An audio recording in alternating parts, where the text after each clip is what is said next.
आज का टॉपिक है ब्लड एंड बॉडी फ्लूइड का थर्ड टॉपिक जो है अनीमिया। तो आइए देखते हैं अनीमिया क्या है। अनीमिया एक ब्लड डिसऑर्डर है जिसमें ब्लड में आरबीसीज की संख्या कम हो जाती है या फिर एचबी कम हो जाता है, पीसीवी मतलब पैक्ड सेल वॉल्यूम कम हो जाता है। इस वजह से ब्लड की ऑक्सीजन कैरी कैपेसिटी कम हो जाती है।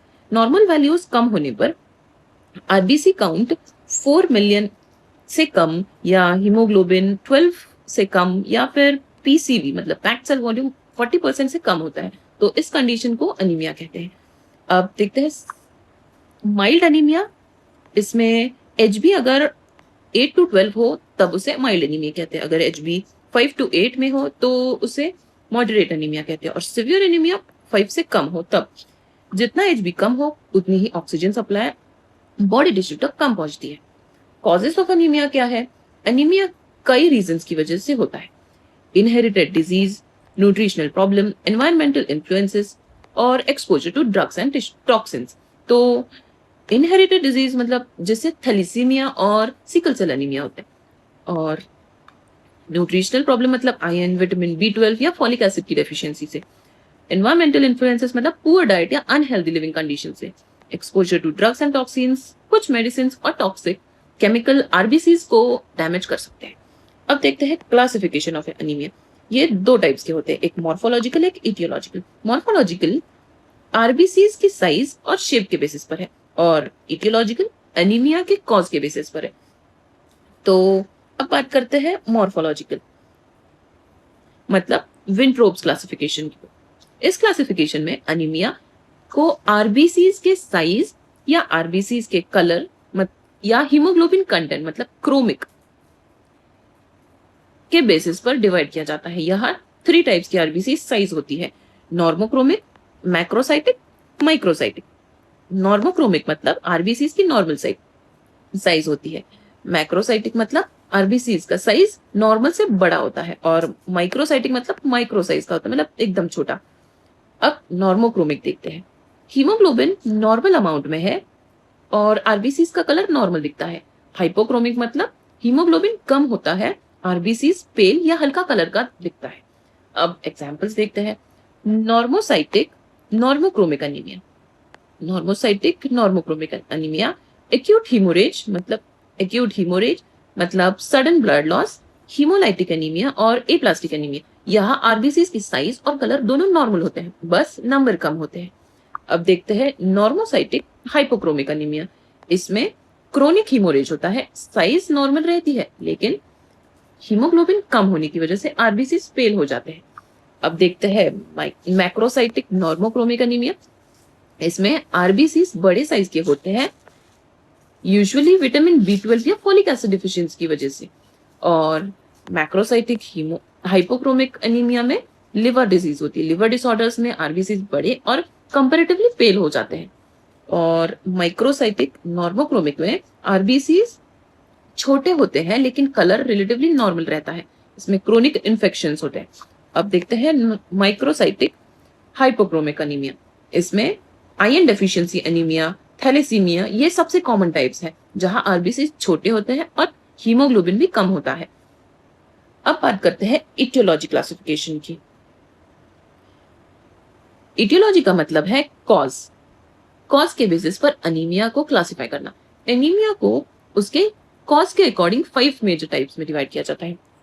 तो मैं ये बताती हूँ। सबसे पहला है haemorrhagic anaemia, second one is haemolytic anaemia, third one is nutritional deficiency anaemia, fourth one is aplastic anaemia, fifth one is anaemia due to chronic diseases. तो एक एक करके हम जानते हैं। हीमोरेजिक एनीमिया में जब बॉडी से एक्सेसिव ब्लड लॉस होता है तब हीमोरेजिक एनीमिया डेवलप होता है। ये ब्लड लॉस एक्यूट या सडन होता है, मतलब सडन या लॉन्ग टर्म हो सकता है। इसके फीचर्स क्या है? प्लाज्मा वॉल्यूम 1 से 3 दिन में रिस्टोर हो जाती है।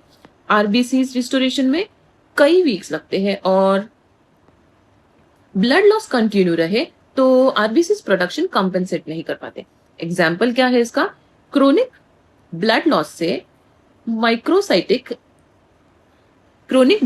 माइक्रोसाइटिक हाइपोक्रोमिक एनीमिया हो जाती है। अब देखते हैं हीमोलाइटिक एनीमिया में क्या है। जब आरबीसीज का डिस्ट्रक्शन उसके नॉर्मल लाइफ स्पैन से पहले हो जाता है, उस कंडीशन को हीमोलाइटिक एनीमिया कहते हैं। इसके कॉजेस क्या है? सबसे पहले देखते हैं इंट्रिंसिक कॉज, मतलब आरबीसीज के अंदर का डिफेक्ट।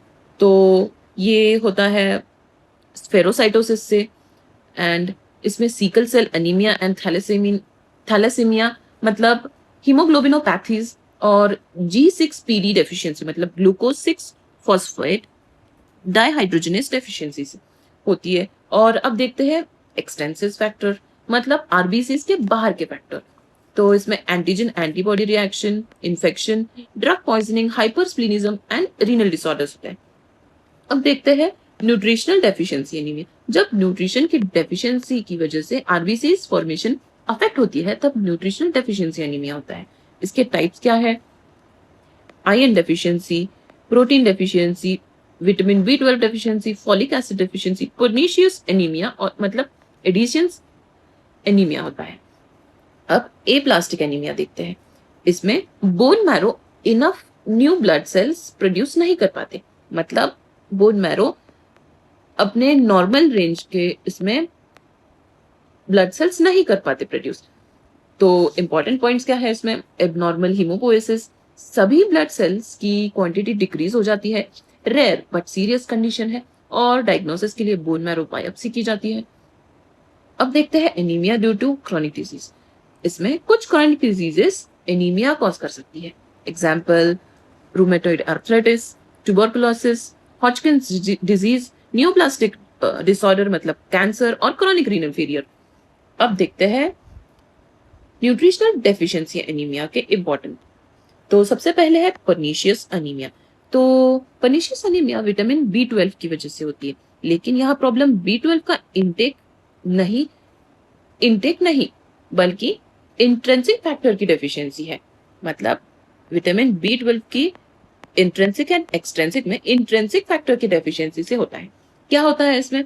इंट्रिंसिक फैक्टर की कमी, विटामिन B12 की एब्जॉर्प्शन नहीं हो पाता, बोन मैरो हाइपरप्लास्टिक हो जाता है, और मेगालोब्लास्टिक हाइपरप्लासिया डेवलप होता है। अब इसमें आरबीसीज के फीचर्स क्या है? मैक्रोसाइटिक और नॉर्मोक्रोमिक। याद रखिए, पर्नीशियस एनीमिया मतलब इंट्रिंसिक फैक्टर डेफिशिएंसी, और फिर B12 डेफिशिएंसी, फिर मेगालोब्लास्टिक एनीमिया। अब नेक्स्ट है आयरन डेफिशिएंसी। ये इंडिया में सबसे कॉमन टाइप का एनीमिया है। जब बॉडी में आयरन की कमी हो जाती है तो हीमोग्लोबिन सिंथेसिस कम हो जाता है और एनीमिया डेवलप हो जाता है। इसके कॉजेस क्या है? Decrease iron intake, increase iron loss, increase demand मतलब प्रेगनेंसी मेंस्ट्रुएशन में, और डिफेक्टिव यूटिलाइजेशन ऑफ आयरन। अब इसमें देखते हैं आरबीसीज के फीचर्स। माइक्रोसाइटिक एंड हाइपोक्रोमिक होता है। याद रखिए, आयरन डेफिशिएंसी एनीमिया में आरबीसीज छोटे और पेल दिखते हैं। अब folic acid deficiency anaemia. Folic acid deficiency से मेगालोब्लास्टिक एनीमिया डेवलप होता है। इसके कॉजेस क्या है? Less dietary intake, poor absorption, increase demand pregnancy में, और एंटीफोलिएट ड्रग्स। इसके रिजल्ट्स क्या है? डीएनए सिंथेसिस अफेक्ट होती है, आरबीसी मैच्योरेशन डिस्टर्ब हो जाता है, और मेगालोब्लास्टिक एनीमिया डेवलप हो जाते हैं। तो अब देखते हैं हम पॉलीसाइथेमिया क्या है। पॉलीसाइथेमिया एनीमिया का एकदम ऑपोजिट कंडीशन है। जब ब्लड में आरबीसीज की संख्या नॉर्मल से ज्यादा हो, मतलब नॉर्मल से ज्यादा बढ़ जाती है, उस कंडीशन को पॉलीसाइथेमिया कहते हैं। इसके टाइप्स क्या है? Secondary polycythaemia and primary polycythaemia. Secondary polycythaemia ये तब होता है जब बॉडी को ऑक्सीजन कम मिलती है। जब टिश्यू को सफिशिएंट ऑक्सीजन नहीं मिलती तो किडनी से इरेथ्रोपोएटिन मतलब ईपीओ हार्मोन ज्यादा रिलीज होता है। ये हार्मोन बोन मैरो को स्टिमुलेट करता है और आरबीसी प्रोडक्शन इंक्रीज हो जाती है। अब इसके कॉजेस क्या है? High altitude, chronic lung disease, congenital heart disease, long term hypoxia. अब नेक्स्ट देखते हैं प्राइमरी पॉलीसाइथेमिया, या फिर उसे कहते हैं पॉलीसाइथेमिया वेरा।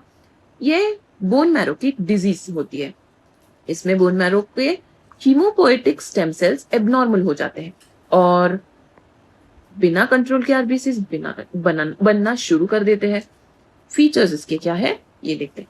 आरबीसीज काउंट बहुत ज्यादा बढ़ जाते हैं और ब्लड थिक मतलब विस्कस हो जाता है। क्लॉट फॉर्मेशन के रिस्क बढ़ जाते हैं। मतलब बोन मैरो की अनकंट्रोल्ड आरबीसी प्रोडक्शन को प्राइमरी पॉलीसाइथेमिया या पॉलीसाइथेमिया वेरा कहते हैं। तो आई होप आपको एनीमिया पूरा समझ आ गया होगा।